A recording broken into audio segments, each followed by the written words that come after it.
क्या दोस्तों Nifty 50 crash होने वाला है। आज की वीडियो में डिस्कशन करने वाले हैं। कुछ मार्केट के अंदर टेक्निकल इवेंट्स ऐसे बन रहे हैं जो वीकनेस का साइन दे रहे हैं अलग अलग टाइम फ्रेम के ऊपर।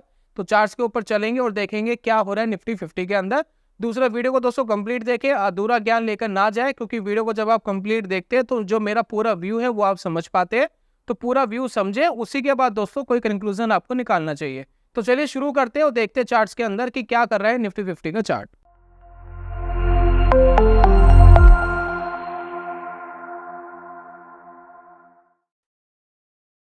स्वागत है आप सभी का ट्रेडिंग चैनल के यूट्यूब चैनल में। मेरा नाम है अनमोल मित्तल। तो जैसा कि आप सभी जानते हैं, जो हमारा चैनल रेगुलर फॉलो करते हैं, कि हम एक टेक्निकल सिग्नल के लिए आरएसआई का जरूर इस्तेमाल करते हैं और ये one of the favourite indicator में से एक है मेरा। और आरएसआई के ऊपर हम एक मूविंग एवरेज लाइन लगा देते हैं। ये जो ट्रेडिंग प्लेटफॉर्म में यूज़ कर रहा हूँ, ये फायर्स का प्लेटफॉर्म है और इसके अंदर मुझे एक फीचर ये मिल जाता है कि जैसे ही मैं आरएसआई का यहाँ पर इंडिकेटर लगाता हूँ तो सेटिंग्स में देखें, यहाँ पर मुझे दिख रहा है मूविंग एवरेज लगाने का एक ऑप्शन दिख रहा है। तो जैसे मैं इसको क्लिक करता हूँ तो आरएसआई की लाइन के साथ एक मूविंग एवरेज की लाइन लग जाती है जो आरएसआई के ऊपर लगती है और यहाँ से मैं उसकी सेटिंग्स भी चेंज कर सकता हूँ। तो यहाँ पर हम जब मार्केट को बुलिश मानते हैं तो हम तब मानते हैं जब मार्केट मूविंग एवरेज आरएसआई जो है वो मूविंग एवरेज की लाइन को क्रॉस करके ऊपर जाए, और अगर आरएसआई मूविंग एवरेज की लाइन को क्रॉस करके नीचे आ रहा है तो हम इसको बेरिश सिग्नल मानते हैं। तो एज पर आरएसआई सिग्नल अगर आप मार्केट के अंदर देखेंगे तो वन डे के टाइम फ्रेम के ऊपर कुछ हमें खराब सिग्नल्स मार्केट के अंदर दिखाई दे रहे हैं। सबसे पहले बात कर लेते हैं एक इंपॉर्टेंट मेजर रेजिस्टेंस की, जो राउंड फिगर के आसपास अमूमन हमें देखने को मिलता है। तो हमने हिस्टोरिकल बहुत बार देखा है, जब भी मार्केट के अंदर एक बड़ा राउंड फिगर नंबर आता है तो मार्केट एक रेजिस्टेंस लेने की एक फेज के अंदर जरूर आ जाता है। तो जैसे कि आप देखें, अब 25,000 का जो लेवल है इसको मार्केट बहुत बार ब्रेक करने की कोशिश कर रहा है। पीछे भी इसने ब्रेक करने की कोशिश करी थी, इसके ऊपर सस्टेन नहीं कर पाया और मार्केट नीचे गिर गई थी, और ये इसने बार बार करने की कोशिश करी है। तो 25,000 का लेवल साइकोलॉजिकल, यहाँ देखिए 25,000 का लेवल यहाँ भी क्रॉस करने की कोशिश करी थी, नहीं सस्टेन करा था। यहाँ क्रॉस करने की कोशिश करी, तब भी यहाँ सस्टेन करता हुआ नहीं दिखाई दे रहा। तो 25,000 का लेवल एक इम्पोर्टेंट, बहुत ही इंपॉर्टेंट रेजिस्टेंस का दोस्तों काम कर रहा है। उसके बाद दोस्तों आप देखिए, थोड़े से मार्केट के स्विंग्स पहचानने की कोशिश करिए, मार्केट के स्विंग्स क्या कह रहे हैं। तो अगर हम मार्केट के स्विंग्स पर थोड़ा सा नजर डालें तो ये देखिए, मार्केट पहले नीचे गया, फिर ऊपर गया, फिर नीचे गया, फिर ऊपर गया, फिर यहाँ से वीकनेस दिखा रहा है। और अगर मार्केट इस स्विंग का लो ब्रेक कर देता है तो वीकनेस और ज्यादा मार्केट के अंदर देखने को मिल सकती है। तो ये जो लेवल है बड़ा इंपॉर्टेंट लेवल है, और ये लेवल अगर हम यहाँ पर चेकआउट करें तो लगभग आता है 24,700 के आसपास। तो अगर 24,700 से नीचे मार्केट जाता है तो मार्केट के अंदर और गिरावट गिरा सकती है। जैसे कि आप पीछे स्विंग देख रहे हैं, तो स्विंग्स मार्केट के नेगेटिव होते हुए हमें वन डे के टाइम फ्रेम के ऊपर दिखाई दे रहे हैं। और जैसे कि हमारे व्यूअर्स जानते हैं कि ये जो वन डे का टाइम फ्रेम है इसको मैं ज़्यादा अहमियत देता नहीं हूँ। मेरे हिसाब से बहुत ज़्यादा पैनिक करता है, बहुत ज़्यादा फ्लक्चुएशन है इस टाइम फ्रेम के अंदर।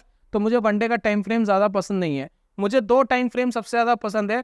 मेरा one of the favourite time frame है 1 मंथ का, सेकंड में आता हूँ 1 वीक। ये दोनों ऐसे टाइम फ्रेम है कि अगर ये कुछ कहने की कोशिश आपको कर रहे हैं तो आपको थोड़ा सा इनके ऊपर ध्यान देना चाहिए। तो जैसे कि 1 वीक के टाइम फ्रेम पर हम आते हैं तो हमें कुछ देखने को मिलेगा निफ्टी 50 के चार्ट्स के अंदर। आप यहाँ देखिए, निफ्टी 50 चार्ट्स के अंदर सबसे पहले टेक्निकल सिग्नल्स, एक टेक्निकल पैटर्न बना हुआ है, कैंडलस्टिक पैटर्न बना हुआ है। और ये पैटर्न है दोस्तों, ये दो कैंडल जो आपको यहाँ दिखाई दे रही है, ये दो कैंडल मिल करके एक पैटर्न क्रिएट कर रही है और इस पैटर्न को हम कहते हैं बेयरिश एनगल्फिंग पैटर्न।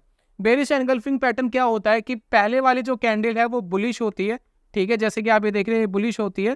फिर उसके बाद एक सेकंड कैंडल यहाँ फॉर्म्ड होती है और वो बेयरिश कैंडल होती है। और ये जो बेयरिश कैंडल है इसकी खास बात ये होती है, ये पुरानी वाली कैंडल को ऊपर से लेके नीचे तक पूरी तरीके से एनगल्फ कर लेती है, यानी निगल लेती है।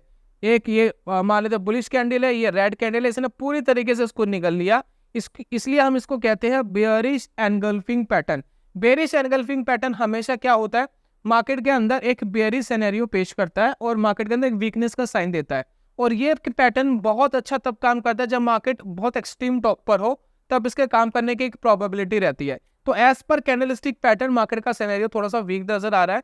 दूसरा, यहाँ पर अगर हम अगली कैंडल पे ध्यान देंगे, अगली कैंडल देखिए शूटिंग स्टार जैसी आपको बनती हुई दिखाई दे रही है, यानी इन्वर्टेड हैमर जैसी बनती दिखाई दे रही है। यहाँ देखिए, अब यहाँ पर देखिए नीचे की तरफ ही बॉडी इसकी दिखाई दे रही है। अभी वीक चल रहा है, वीक ओवर नहीं हुआ है, लेकिन वीक खत्म हो जाएगा, 2 ही दिन बचे हैं। और ऊपर की तरफ आप देखिए शैडोज इसके अंदर दिखाई दे रही है, यानी मार्केट को ऊपर जाने में तकलीफ हो रही है। और इस कैंडल का लो भी ये कैंडल ब्रेक कर चुकी है, यानी थोड़ा सा और वीक सिग्नल्स हमें यहाँ दिखाई दे रहे हैं। तो as per candlestick pattern scenario थोड़ा सा वीक है। अब देन उसके बाद हम आते हैं अपने प्यारे दुलारे RSI plus moving average indicator पर। ये भाई साहब क्या कह रहे हैं जरा इसको देखते हैं। तो ये भी कुछ सिग्नल दे रहे हैं हमें, इनके सिग्नल समझने की कोशिश करिए। ये देखिए क्या सिग्नल दे रहे हैं, ये देखिए। तो RSI की लाइन देखिए वॉलेट वाली लाइन है, और ये वॉलेट वाली लाइन मूविंग एवरेज की लाइन को क्रॉस करके नीचे आ चुकी है 1 वीक के टाइम फ्रेम के ऊपर, और जिस कैंडल ने इसको नीचे लेके आने का काम करा है उसका लो भी ब्रेक हो चुका है। तो एज पर जो हम RSI यूज करते हैं उसके हिसाब से सिनेरियो वीक बनता है। लेकिन अगर आप थोड़ा सा ध्यान देंगे पीछे टाइम फ्रेम के अंदर भी, ये देखिए एक बार मार्केट ने ऐसा ही करा था, मार्केट एक बार नीचे गई थी, फिर सडनली फिर मार्केट में रिकवरी भी आई थी। तो यहाँ पर मैं आपको ये समझाने की कोशिश कर रहा हूँ कि जितने भी आपने सेंटीमेंट देखे, हमने वीक सेंटीमेंट तो आपको बता दिए, लेकिन मार्केट के अंदर टेक्निकल एनालिसिस भगवान नहीं है। यानी nobody knows where to market goes, market कहाँ जाएगी किसी को भी नहीं पता। हम अंदाजा लगा लेते हैं, अंदाजा लगाने का ये मतलब नहीं है कि मार्केट वैसा ही रिएक्ट करने वाला है।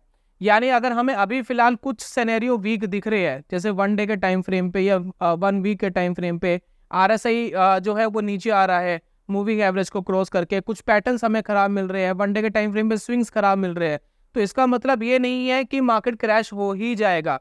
सिर्फ हम क्या कर रहे हैं कि एक अंदाजा लगा रहे हैं। टेक्निकल एनालिसिस मार्केट को नहीं चला रहा, मार्केट टेक्निकल एनालिसिस को चला रही है। तो अगर मार्केट जो हम सोच रहे हैं, जो हमें यहाँ दिख रहा है, मार्केट ऐसा रिएक्ट कर जाए तो हम सही हो गए, हमने टेक्निकल एनालिसिस हमारी ठीक हो गई।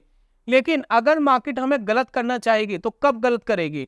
मार्केट तब गलत करेगी जब ये RSI की लाइन मूविंग एवरेज की लाइन के वापस ऊपर चली जाएगी, तब हम कहेंगे वापस मार्केट बुलिश फेस में चली गई है और अब सेंटीमेंट वापस बुलिश हो गया है।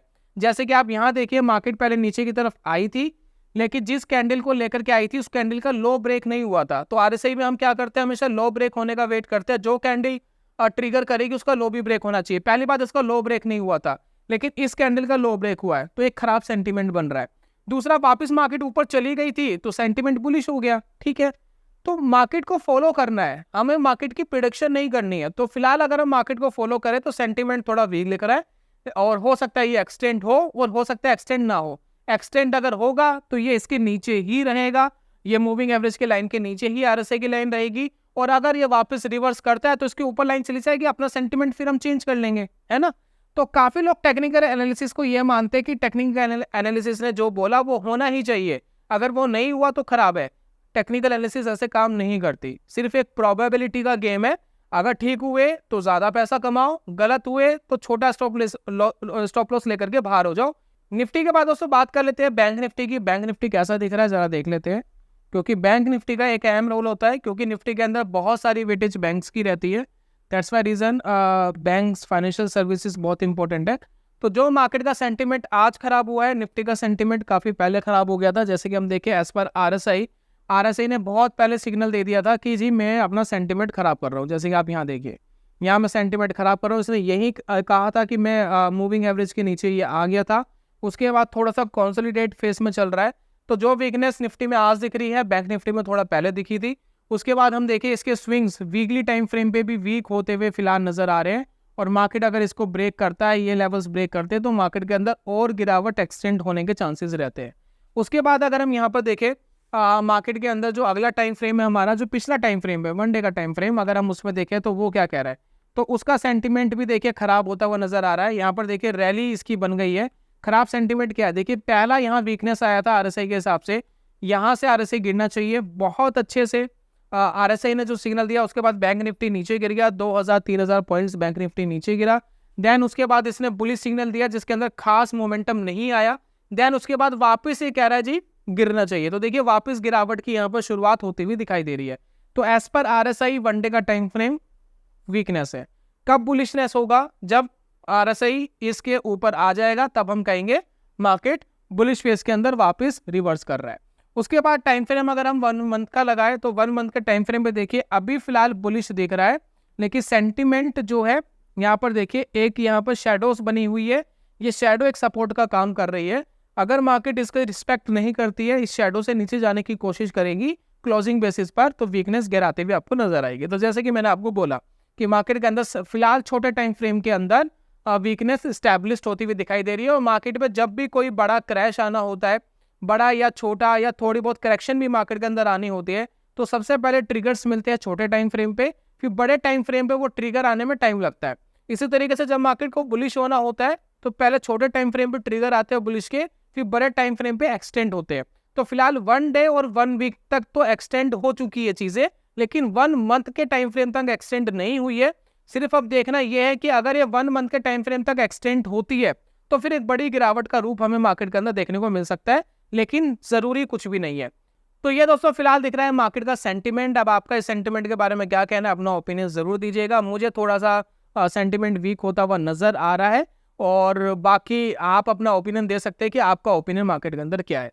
बाकी दोस्तों वीडियो वाइंड अप करने से पहले अगर आपको इंट्राडे ट्रेडिंग सीखनी है तो मैंने एक कोर्स लॉन्च करा है जिसके अंदर हमने साइकोलॉजी की बात करी है, सिस्टमैटिक इंट्राडे ट्रेडिंग की बात करी है, और स्कैल्पिंग की हमने बात करी है, इंट्राडे इक्विटी कैश के अंदर कैसे कर सकते हैं इसके ऊपर दोस्तों बात करी है।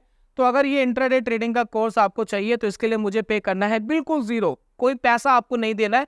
आपको छोटा सा काम करना है। क्या काम करना है? आपको हमारी फैमिली का हिस्सा बनना है, यानी हमारे चैनल को सब्सक्राइब करना है अगर नहीं किया है।